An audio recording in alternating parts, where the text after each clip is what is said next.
বাদশা বলল, রে দরদি মুসাফির, তুমি রেডি হয়ে যাও, আমি ঘরে থাকি, এখন চাবুক আনতে যাই। আমার নবী গুদের নবী রেডি হয়ে রলেন। বাদশা ঘরের ভিতরে যে চাবুক নেওয়া তো দূরের কথা, বাদশা ওই রাতে কেতাব পড়েছিল। উনি ছিল তৌরিতের মহাপণ্ডিত। ওই তৌরিতে লাখ পৃষ্ঠায় পাচ্ছিল বাদশা ওই রাত্রে, আমার বাড়িতে দাসীর সঙ্গে এমন একজন মহাপুরুষ আসবে রে, তিনি হবে আখিরি জামানার নবী, উনি হবে সাইয়্যিদুল মুরসালিন, উনি হবে আবদুল্লাহর বেটা আমিনার কলিজার বলি, উনি হবে আখিরি জামানার নবী মুহাম্মদুর রাসূলুল্লাহ। বন্ধুগণ, চলে রেখো মা বোনেরা, বিশ্ব নবী রাসূলুল্লাহ তফসিরে আছে রে, একদিন রসুল আমার গভীর রজনীতে রাস্তা দিয়ে যেতেছে। মিরাজ শরীফ থেকে নবী আসার পরে কিছুদিন পরে আল্লাহ রসুল পথ দিয়ে রাস্তা দিয়ে একাই একাই যায়। গেইতে গেইতে রসুল একটা আওয়াজ নবীজির কানের মধ্যে পৌঁছে যায়। কান্দনটা হলো মীমাংসার কান্দন। আমার নবী বলি, রে এত রাত কে রে এই রাস্তা বিনয় ভাবে কান্দে রে? এটা তো পুরুষ মানুষের কান্দন না, এটা তো মহিলা মানুষের কান্দন। আল্লাহ, আমার রাসূল ছিল রহমাতুল লিল আলামিন, আমার নবী ছিল বড় দয়ালু। এত রাইতে কে কান্দে রে, কে কান্দে আমার সামনে? আমার নবী বলল, সামনে গেলে মনে হয় মানুষটা পাওয়া যাবে। গভীর রজনীতে রাত্রিতে নবী ওই দিন একাই একাই পল্লী দিয়া যায়। আবার এ মা বোনেরা, তফসিরটা ভালো করে শোনো। নবীজি কিছু দূর যাওয়ার পরে দেখে এক কিশ মহিলা একদম কান্তি কান্তি দুর্বল হয়ে গেছে, শরীরটা হালকা হয়ে গেছে। তার সামনে একটা 10 কেজি আটার বস্তা পড়ে আছে। নবী বলল, মা, এই রাস্তায় একাই বসে কাঁদতেছ কেন? বাড়ি কোথায় তোমার? এখানে যে কেউ নাই। মহিলাটা চিনতে পারে নাই ইনি বিশ্ব নবী রাসূলুল্লাহ, ইনি রহমতের নবী, ইনি হলো মায়ার নবী। মহিলাটা বলছে, রে মুসাফির, আমি এমন বিপদে পড়েছি, সারাদিন কত মানুষ গেছে আমার সামন দিয়া, কোনো মানুষ আপনার মতন আসি কেউ জিজ্ঞাসা করে না। মুসাফির, আপনি এত রাইতে আমাকে জিজ্ঞাসা করেন? আমার আপন হয়ে আমাকে কেউ জিজ্ঞাসা করে নাই আমি কেন কান্দি। সোনা রসুল বলছে, মা, তুমি কোন দুঃখে কান্দো মা, আমাকে খুলে বলো। মহিলাটা বলছে, মুসাফির রে, আমি এই দেশের বাদশা রুইছে আছে, এই বাদশা রুইছের একটা আমি বাড়ির দাসী। বাদশা রুইজ আমাকে একটা কর্ম দিয়েছে। কি কর্ম মা? 10 কেজি গম হাতের দ্বারায় পিষিতে হবে 1 ঘন্টার ভিতরে। আমি পারি নাই রে মুসাফির 1 ঘন্টায়, আমাকে 2 ঘন্টা সময় লাগিয়েছে। বাদশা বলছে, যদি 1 ঘন্টায় না পারে তাকে কঠোর শাস্তি দেওয়া হবে, চাবুক মারা হবে, বেত্রাঘাত করা হবে। ওরে মুসাফির, আমি বাদশার বাড়ি থেকে পালান করেছিলাম, আমি ওই বাদশার চাবুকের আঘাত সহ্য করতে পারবো না, ওনার আঘাত আমার গায়ে সহ্য হবে না। ওই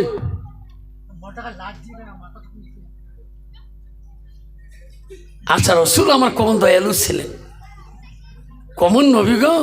কয়েছে মা সেই বাদশার দরবারে আমি তোমাকে নিয়ে যাব মা। না না রে মুসাফির, আপনি এত সুন্দর, তোমার চেহারাটা নুড়ানি নাই থাকবে। এই সুন্দর চেহারাও দেখিল ওই বাদশা বড় নিষ্ঠুর, তোমাকে মায়া করবে না, তোমারও সামনে আমার চাবুক মারবে। আমার নবী বলছে রে মা, আমি কথা দিলাম মা, আমি কথা দিলাম, ওই বাদশার দরবারে আমি নিয়ে যাব মা। তোমার শরীরে যত চাবুক মারবে মা, একটা চাবুক মারতে দেব না, তোমার পরিবর্তে আমার শরীরে সব চাবুক গিলা নিয়ে আলাও। তাই তাকবীর। এত বড় নবী গো। আমার মতো মানুষ যদি দোষ করি বাবা, কেউ কারো পরিবর্তে কেউ আঘাত নিবে? বড় ভাই ছোট ভাই যে দোষ করে, বিচারের মধ্যে যদি তোমার ভাই 10টা লাঠি দিয়ে পেটা হবে, কোনদিন কবে বড় ভাইকে মোহে পেটো? কবে কোনোদিন? আমার নবী কি বলছে মা, তোমার শরীরে যত আঘাত করবে, চাবুক মারবে, ব্যত্রাঘাত করবে, আমি তোমার পরিবর্তে আমার শরীরটা আগে দেব। মা চলো চলো, বস্তাটা নবীজি মাথায় নেবে, 10 কেজি আটার বস্তাটা। মহিলাটা বলছে না রে বলছে না, আপনার নুরানি চেহারাতে এই বস্তাটা তোমার মাথায় তোলা যাবে না। এই বাদশার বস্তাটা পাক না পাক আমি নিজে সঠিক বলতে পারি না। নবী বলছেন না মা, তোমার শরীরটা কাঁদতে কাঁদতে দুর্বল হয়েছে মা, মা এক বস্তাটা মাথায় নিয়ে তুমি রাস্তায় চলতে পারবা না। মা রে আমি মাথায় নেই রে মা, তুমি আগে আগে যাও, আমি তোর পিছে পিছে ওই বাদশার বাড়িতে যাও। সব প্রতিশ্রুতি রসুল দিয়েছে, তোমার গায়ে আমি একটা টোকা দিতে দেব না, তোমার পরিবর্তে যত শরীরের আঘাত লাগে সমস্ত আঘাত আমি রসুল নিয়ে নেব। যখন সুবহানাল্লাহ। বাবা রহমাতুল লিল আলামিন এমনি নাম হয় নাই, আমার সেই নবীর উম্মত বাবা, যে নবীর জীবনে এত কষ্ট করেছিলেন। পৃথিবীর সব নবীদের কষ্ট যদি এক পাল্লায় ওজন করা হয়, আমার রসুলের জীবনের কষ্ট যদি এক পাল্লায় ওজন করা হয়, আমার নবীর জীবনের কষ্টর পাল্লাটা বেশি ভারী হয়ে যাবে। আমার রসুলকে নিয়ে মহিলাটা আস্তে আস্তে বাদশা রুইসের বাড়ির সামনে ঘরের দরজায় গভীর রাত্রে দিয়া ওই দাসী যে বাদশার ঘরে ছাউন দিয়ে দিলেন, কে?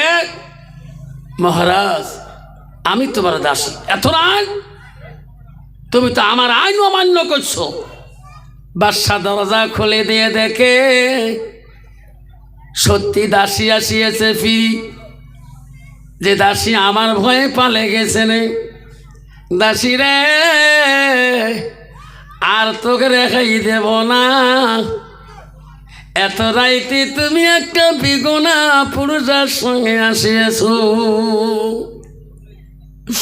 এই দাসী রে, যদিও তো রেখাই দিতাম, আর তোমাকে আমি আর রেখাই দেব না। তুমি রেডি হয়ে যাও, এই যে আমার চাবুকগুলা রেডি হয়ে আছে। দাসীর 2 চোখ পানি দিয়ে বুক ভিজে যেতেছে। দাসী ওই চাবুক দেখি ভয় পায়। ওই সময় আমার রসুল জবাব দিয়ে দেয়, মহারাজ এই দাসীর গায়ে আপনি একটা চাবুক মারতে পারবেন না, উনি যদি অপরাধী হয় ও মহারাজ ওনার গায়ে আঘাত করতে পারবেন না। যতটা চাবুক মারা লাগে অপরাধীর হিসাবে সমস্ত চাবুক আমার গায়ে দিয়া দাও, আমি সহ্য করব। তোমার দাসীর গায়ে মারলে আমি সহ্য করব না। বাবা কেমন নবী বাবা, ও মা বোনেরা, আমারা গো শুনি রাখো মা, ও হাজিরাটির মা, ও কাছখানার মা, আল্লাহ রসুল কি বলল?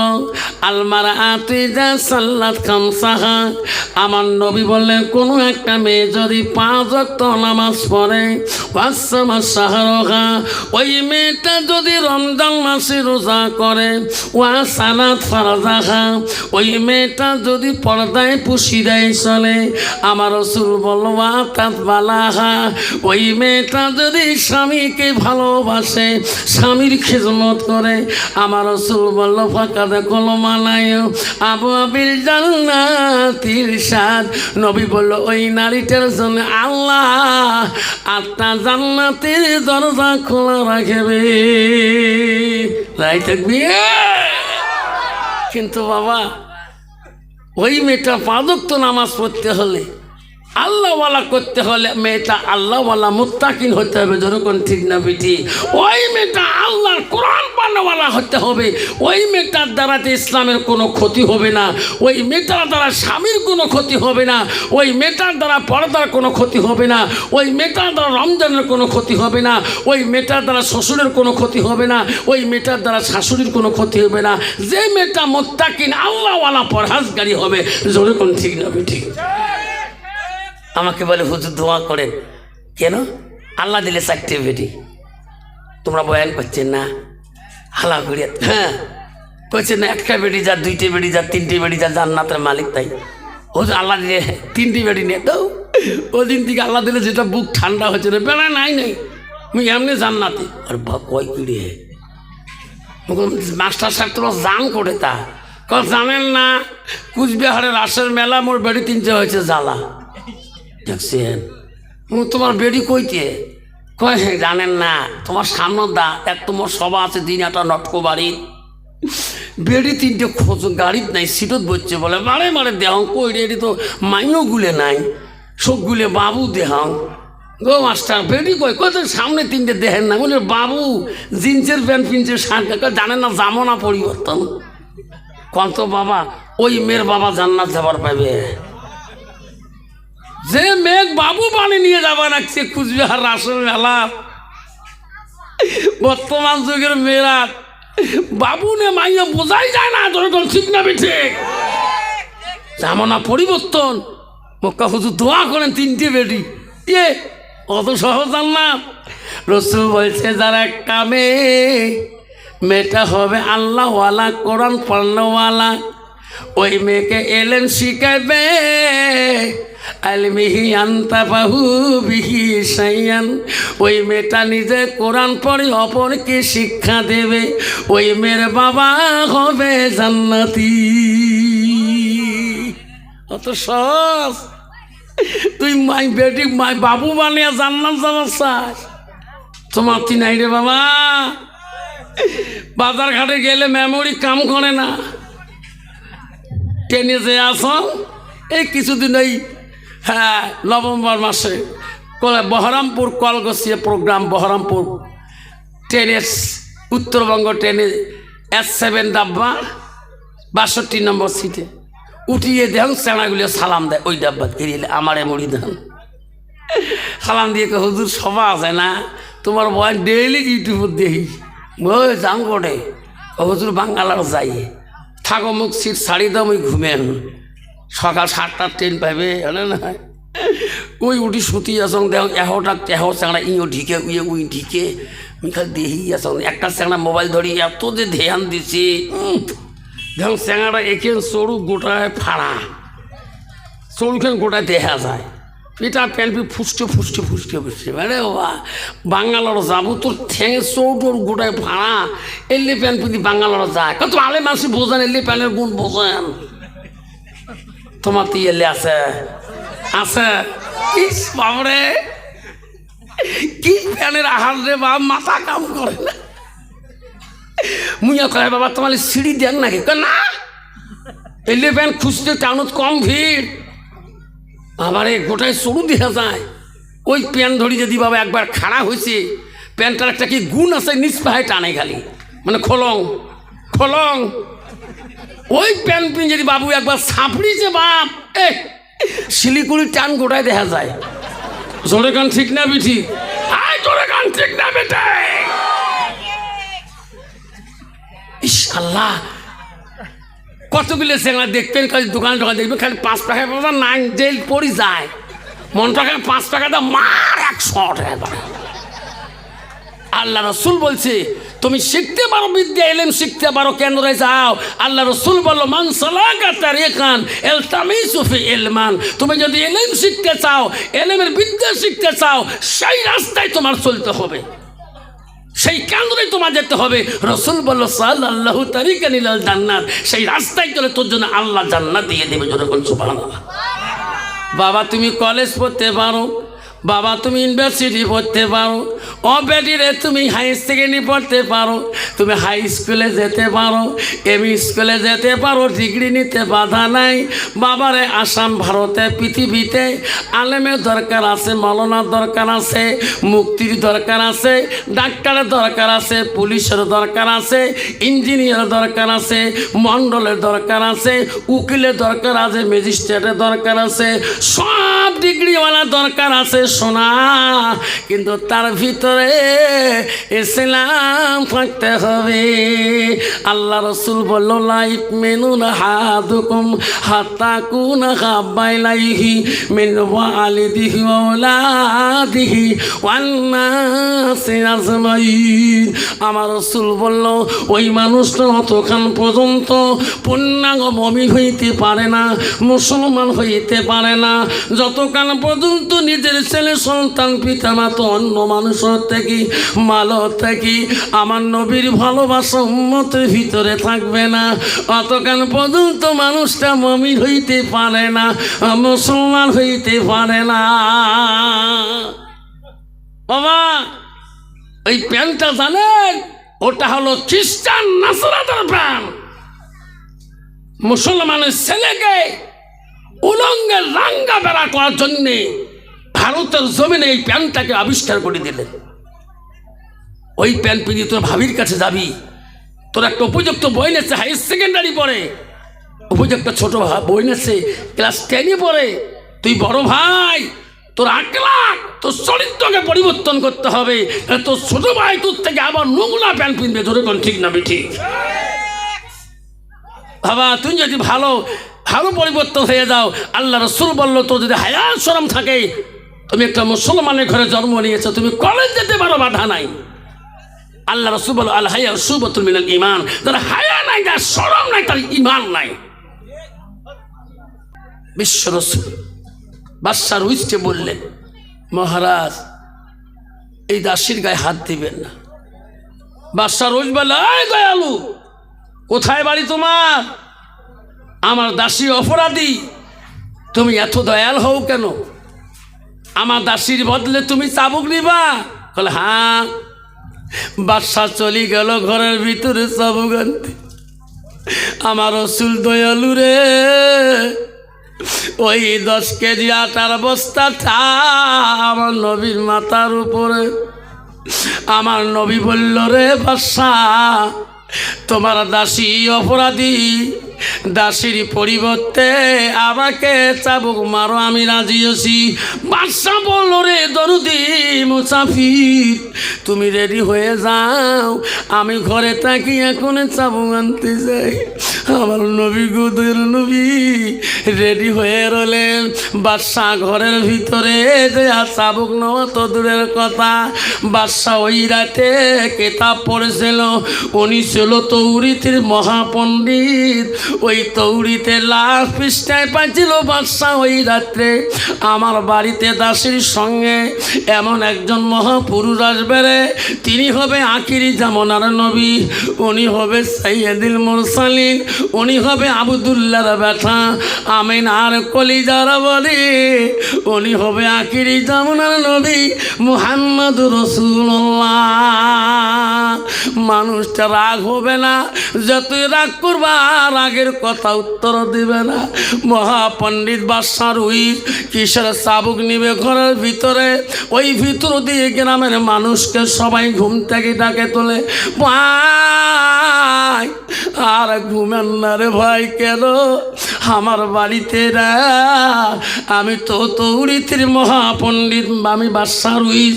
আমার বাড়িতে কিতাবে তৌরিতে লাশ পৃষ্ঠায় লেখা আছে আখিরি জামানার নবী আমার মাসির বাড়িতে একদম দাসীর সঙ্গে গভীর রাতে আসবে। আমার বলে ওই রে ভাই, আখিরি জামানার নবী আমার বাড়ির সামনে দাঁড়ায় আছে।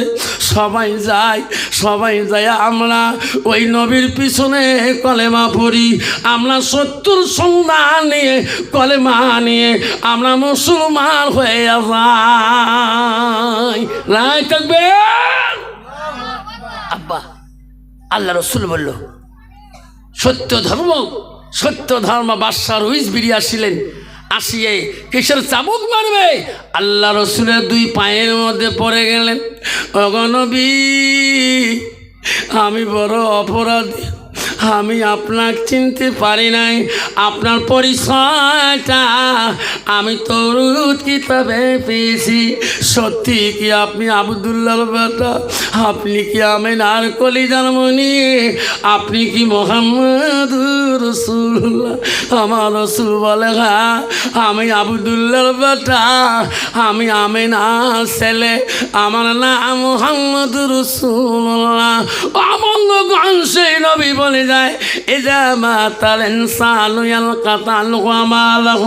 আমার রসুল বুখারীতে বলে গো, মানুষ মৃত্যুর হওয়ার পরে মানুষের সৎ আমল গোনা নেক আমল গুলা কবরে গেলে বন্ধ হয়ে যায়।